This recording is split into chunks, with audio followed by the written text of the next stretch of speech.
Bir geçer misin? Siz gelmeyecek misiniz? Geleceğim, ben geliyorum.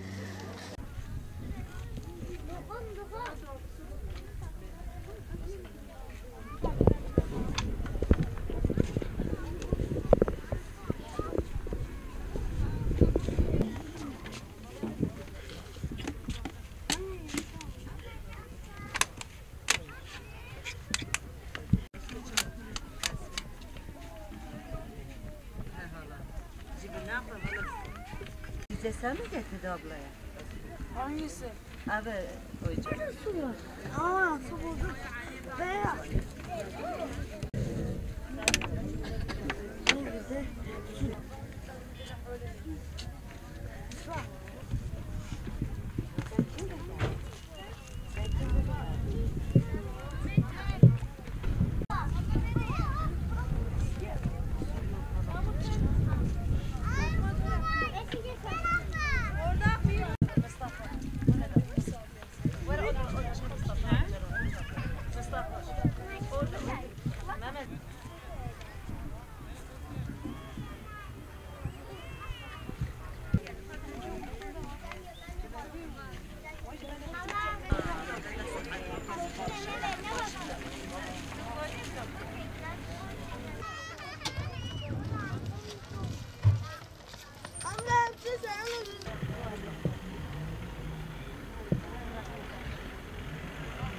Yapalım bakalım.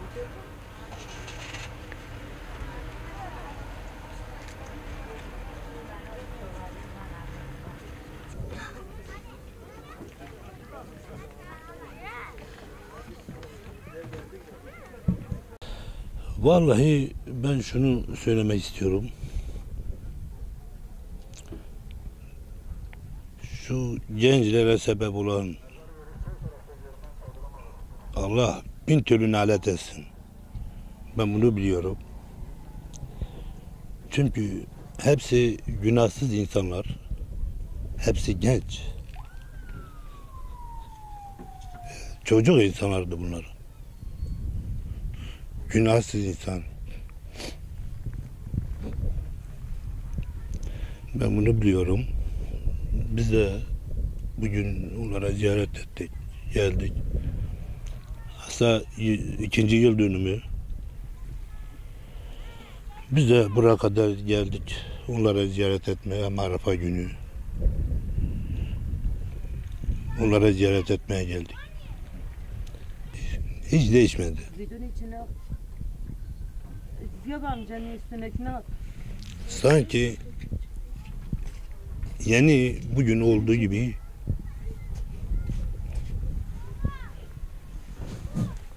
biz böyle hissediyoruz yani. Çünkü normal ölüm zaten hepimizin yoludur. Hepimiz o istikamete gideceğiz zaten. Ama ölüm de 2 ölümdür. Bir zaten yine de o da Allah-u Teala'nın emridir. Ama bu hain saldırıları ben nalet ediyorum. Kimsede bir kan davamız yok. Ben bunu biliyorum. Kimsede bize olmaması lazımdır. Çünkü bir insanın düşmanı olmasa, bir insanın bir kan davası olmasa, hepimiz insanız.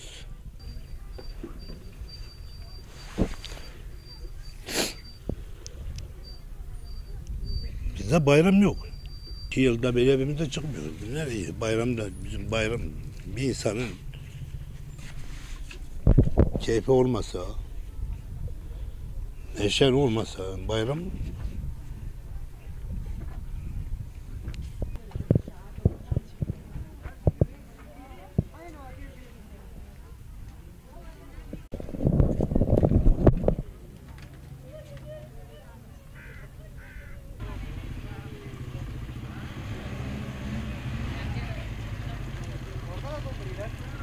İki yıl dönümü bugün. Ne bayram bilmem ne seyran, ne gezmeye bileyim. Aynı bugün gibi oldu. Daha çocuklarım eşim yemek gitti. Kurban alırdım, gezdirirdim, kıyafet alırdım. Gezmeye götürürdüm. Kızım yok, hiç bayramım da yok. 2 yılda beri bayram bilmiyor. Ne bayram bilir ne bir şey bilir. 15 yaşında kız düğüne gitti, savaşa mı gitti? Süsledi, düğüne gittik. Bile de düğün savaş olurdu. Düşmanım bilseydi, ne düşmanımız var çok şükür, ne bir şeyimiz vardı. Ne bile düğüne gitti, düğüne ne oldu bilmiyorum, bize kara gece oldu, ne oldu bilmiyorum.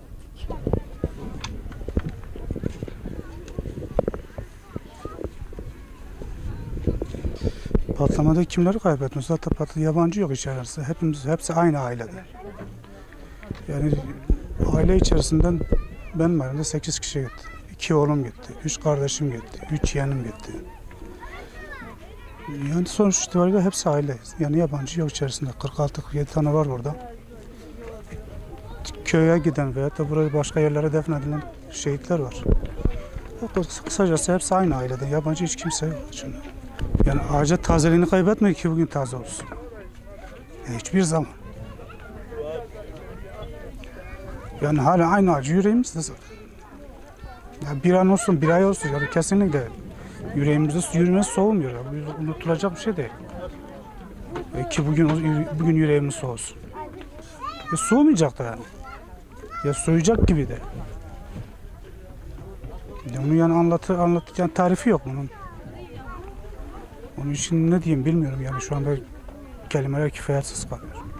Vallahi bayramları şu an insanların gözlerinin içine bakarak bayramların nasıl geçtiğini az çok tahmin edersiniz.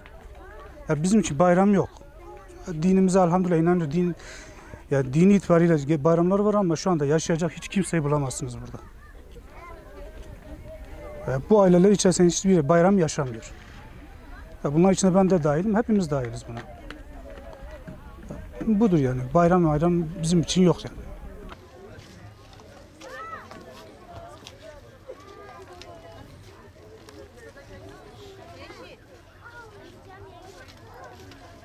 Bu acıyı tarif etmenin herhangi bir şeyi yok. Yani bir sözle, kelimeyle bu acılar tarif edilemez. Malumunuz 2 yıl önce bugün feci bir olayda, bu katliamda 57 insanımız hayatını kaybetti. Yani çoluk, çocuk, genç, yaşlı. Yani 5 yaşından ta 55 yaşına kadar vatandaşlarımız burada hayatını kaybetti. Elbette ki çok zor bir durum. Yani kelimeleri aslında sığdırmak biraz zor. Benim kızım da, kardeşim de vefat etti bu olayda. Ki zaten hepsi benim akrabamdı. Yani yabancı yok aramızda. Yani Rabbim bütün ailelere sabır versin. Çok zor bir durum. Elbette ki biz isterdik ki bu tür bayramlarda, seyranlarda yanımızda olmasını ama Cenab-ı Hak böyle takdir etmiş. Biz de amene ve saddakna deyip hayatımıza devam ediyoruz.